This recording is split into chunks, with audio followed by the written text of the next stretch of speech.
This is my literature review for Thai L1 English language learners. First, a little bit of history where we come back to Thailand's second language educational policies, specifically for English here, which have become started in 1921. There have been various approaches to teaching English in Thailand. These include right learning and grammar translation method, the oral method, which actually wasn't accepted by the Thai traditionalists of using the right learning method, and also a communicative approach, which has come into fashion since about 1996 changes to the curriculum.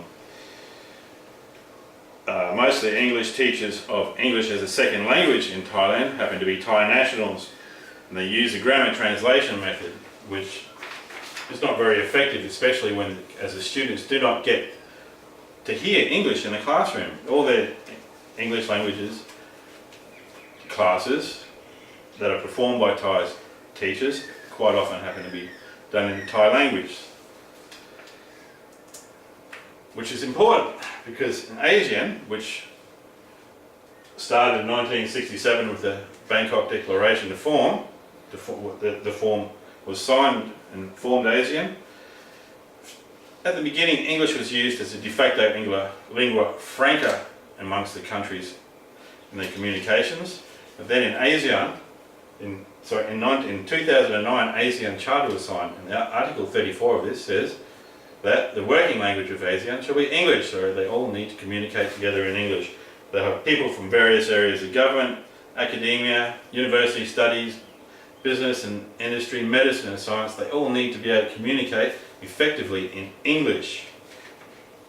And the university graduates that for the international job market, not just Thailand, which basically means that in Thailand the university students need to be able to communicate in English so they can look for jobs overseas. And some of the realities of the Thai English education system is teachers' experience, who are often not qualified to teach languages.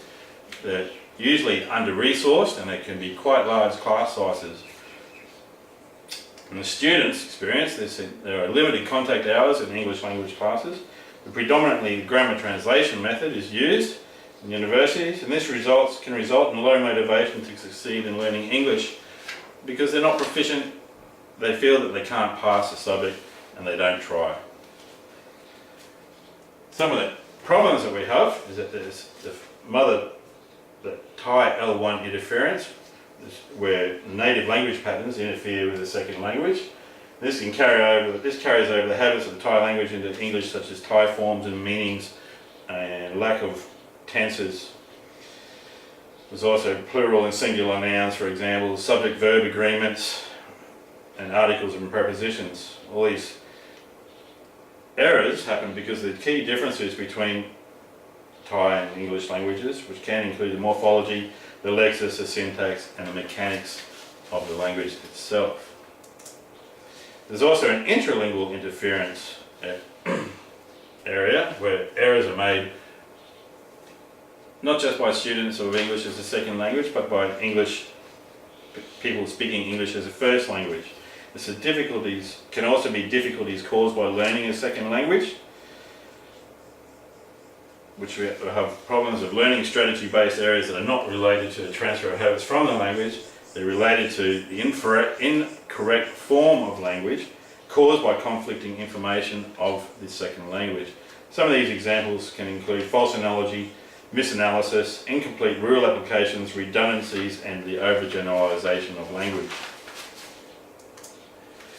And some of the teaching methods that have been used to try and help students increase their proficiency skills of English language include error analysis of the students' errors that are made while learning English, and the corrective feedback that is given to these students in ways that they can start self-analysing and see their own errors and fix them and be motivated to learn English. There's also been computer-aided instruction, which has assisted in learning different grammar areas or the analysis of written text. We also have multimedia annotations where we can use real text in English, as in not texts that have been written for English language learners, and this these multimedia notations can help with the vocabulary and the word meanings of difficult words in the text. And